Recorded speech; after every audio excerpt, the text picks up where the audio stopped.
Hey YouTube, and welcome back to part 2, the Black Legion supplement review. If you've just watched part 1, thanks for coming back. If you haven't watched part 1, please go back and watch it, you'll understand a bit more. But in part 1 I just glazed over the story. And what happens in the story. No, I tried to keep out spoilers for those who actually want to read it. I went over the new model art, and now we're on to effectively the 2 pages of the rules. 2 pages. So, starting with the special rules, you've got the first among traitors special rule. That means with this supplement, you can take Chaos Chosen as a troops choice. Now, chosen as troops, some people might really like that because, I don't know, might like the idea of running units of 5 with all plasma guns or metal guns or flamers or all power weapons, or power fists. So yeah, it's certainly good, but I find Chosen lack a delivery system without a Land Raider or a Rhino, and they're hefty in points. They get 1 more attack than the Chaos Space Marine, but they're 5 points more. So, I'm not a massive fan of Chosen. If I were to do an army of them, yeah, have an army of units of 5 plasma guns. That'd be hilarious. Be like, yeah, here's my army of plasma guns. Watch it kill itself. A good thing about this rule, though, is you don't need to take a Baden to take Chosen as troops. I know in the standard Chaos Codex you can take a Baden and then you can take your Chosen as troops. So yeah, you skip a Baden who's 285 point HQ, who's never been great. No years I've played played Chaos, I've never really used him, so I can't really say. On the next rule, 10 millennia, if I can get my words out, of hate. So 10 millennia of hate, which units that can have the Veterans of the Long War special rule must take it. I personally don't see that as a downside. I take it anyway. And my 1,000 Suns that come with it. So Hatred Space Marines, ooh, you hate half the armies in the game. It's especially useful when I'm playing Salamanders or stuff like that, because I can get my 1,000 Suns out and I can shoot and charge and have hatred with my AP3 bolt guns because we've got Relentless. So that's quite nice. Bringers of Despair. Now this is the one rule I'm really on the fence about. I'm pretty sure it's a bad rule. I personally will never take it.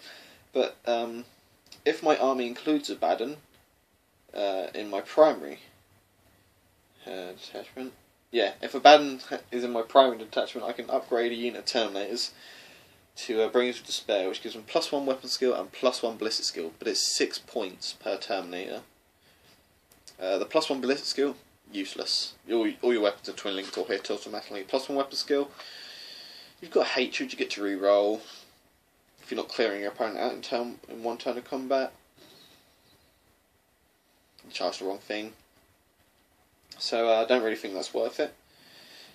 Chaos Artifacts, you get a load of Chaos Artifacts. They replace the ones in the Chaos Codex, but these ones are better, in my opinion. Allies, as I've said before, you can ally this supplement with your Chaos Codex.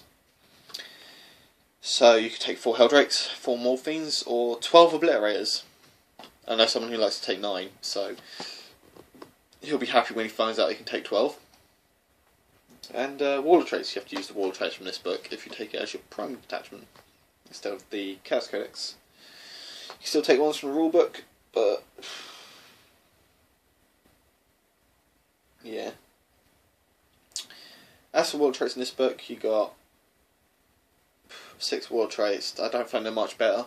There's 1 or 2 that are really good, but I don't think they're much better than the ones in the Chaos Codex standardly.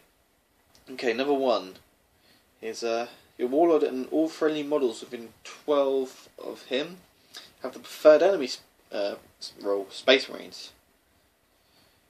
Preferred enemy Space Marines. Yes, it's useful. It'd be useless if you rolled it and you're playing something like Orcs or Tyranids. But considering in the design notes at the bottom of the page, when it says Space Marines, it refers to Standard Space Marine Codex, Blood Angels, Black Templars, Dark Angels, Grey Knights or Space Wolves. So, all of the Space Marine factions. You don't include the Horus Heresy Space Marines, which is, yeah, be a bit odd if you're playing Black Legion versus Horus Heresy. I have done it. It's like a weird game because you're effectively fighting yourself. We played Lunar Wolves versus Black Legion, which was hilarious because Lunar Wolves are the Black Legion, or were, or what Black Legion came from. So yeah, preferred enemy Space Marines, always useful. Never great, but always useful. Second one, Eye of the Gods. You can re-roll your Chaos Boon. That's really useful. If your warlord turns himself into a spawn, well, I'll re-roll that. Also, it allows you to re-roll your Gift of Mutation. So if you get a dud one, like your warlord's got Pair of Lightning Claws and you roll Shred, you can re-roll it for mutation. So, stops you turning into a spawn, I guess. And who wants a spawn warlord? I don't know, my spawn warlord's done pretty well before, which is always hilarious. Number 3, now this is the worst warlord trait I've seen in a long time. It's template, Strength 4, AP 5, Assault 1, Soul Blaze, 1 shot. So, you get a Combi Flamer with Soul Blaze.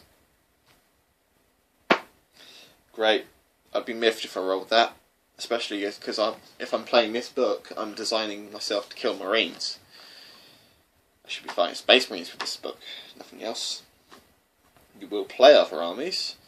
And the war trait would be useful if you come up against a Horde army like Imperial Guard or Tyranids or Orcs. So, yeah, I mean you can't complain, Combi Flamer.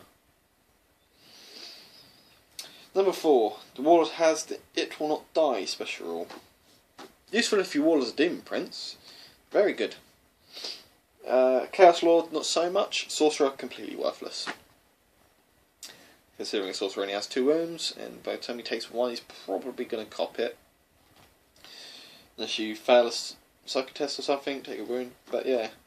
So, maybe useful for a Chaos Lord or a Demon Prince.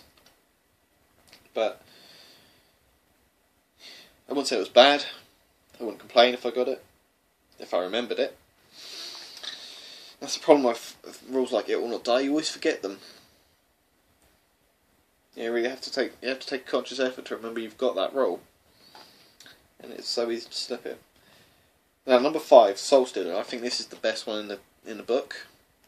Melee attacks on the wound roll of 6 to wound cause the instant death special rule. That's really useful if you've got a Chaos Lord with the Shred special rule or something like that. So I really like that one. You know, if you've got Khorne Lord Furious charging into a Wraith Knight and rolls a 6 on his Lightning Claws, well, you need 60 wounds, bye bye Wraith Knight. Brilliant. Yeah, actually thinking about that, that's really good. That's one way to get rid of bloody Wraith Knights, because I always struggle to get one of my Chaos Army.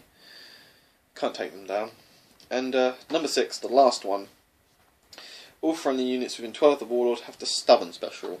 Really useful considering, unless you're fearless, Veteran Long Roll gives you a +1 initiative, leadership. So, really useful. So that's the Warlord traits. Yeah, I wouldn't say they're much better than the ones in the Chaos Codex, but they're different in some ways. So this is the end of part 2. Please come back to part 3, where I'm going to go over the Chaos Artifacts. Please like and subscribe if you liked the video, and thanks for watching. Happy wargaming.